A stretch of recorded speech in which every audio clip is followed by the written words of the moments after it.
Wave Race is a classic Nintendo series that I've never had too much nostalgia for, or any memories of. It's one of those series that they made and gave a few entries, but then left behind. I would love to take a look at some more of these Nintendo series in the future, but for now, let's take a look at Wave Race.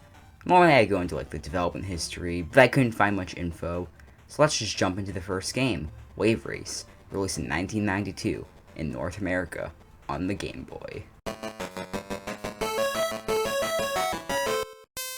Wave Race on the Game Boy is just okay, honestly.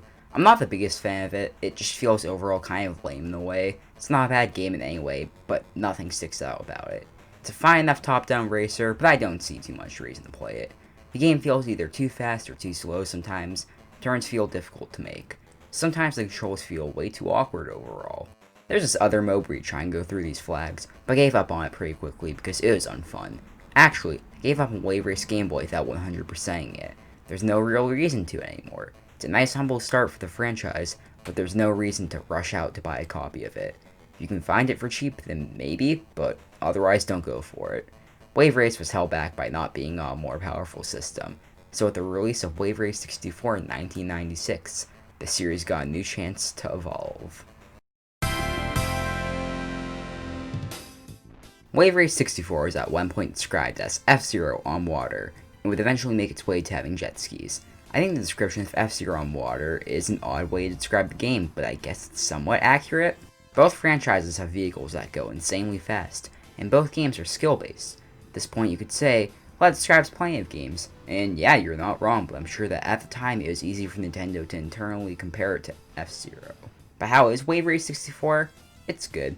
Honestly, it didn't really stun me in any way, but it did disappoint me. At first, the controls and speed of the game were difficult and I had to adjust to them, but after I did that, I was having a blast. A lot of the appeal of this game comes from, in my opinion, the thrill of going fast on a jet ski in a race. Describing it or showing you footage of it doesn't do it justice, so if you can, you should try the game yourself. Wave Race 64's races make it so you have to make sure that you're going either left or right of these buoys when you pass them. You get a boost while passing them. What happens if you don't pass them on the correct side? You lose your extra speed, and if you miss enough, you automatically lose the race. First, the races can feel difficult and in a way, frustrating.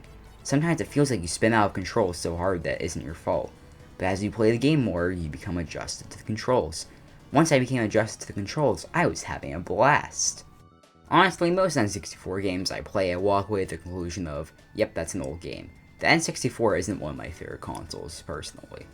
But Wave Race 64 hasn't really aged that poorly in my opinion. The only area it's aged in is the graphics, but even then, it still looks nice at least. Especially the water with how it moves and reflects. Wave Race 64 is a nice technical showcase for the N64, and a fun game overall. Compared to Wave Race on the Game Boy, this is a gigantic leap forward for the series. This game takes the original and does literally everything better. I would consider this one of my favorite N64 games I've played. Later on in Japan they would receive an updated re-release of this game, but for everyone else you would have to wait for the GameCube launch in 2001 to receive more Wave Race.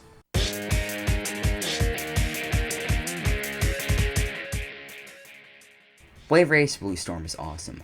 I would consider it my favorite one out of the entire series. Why is that? Well, let me explain.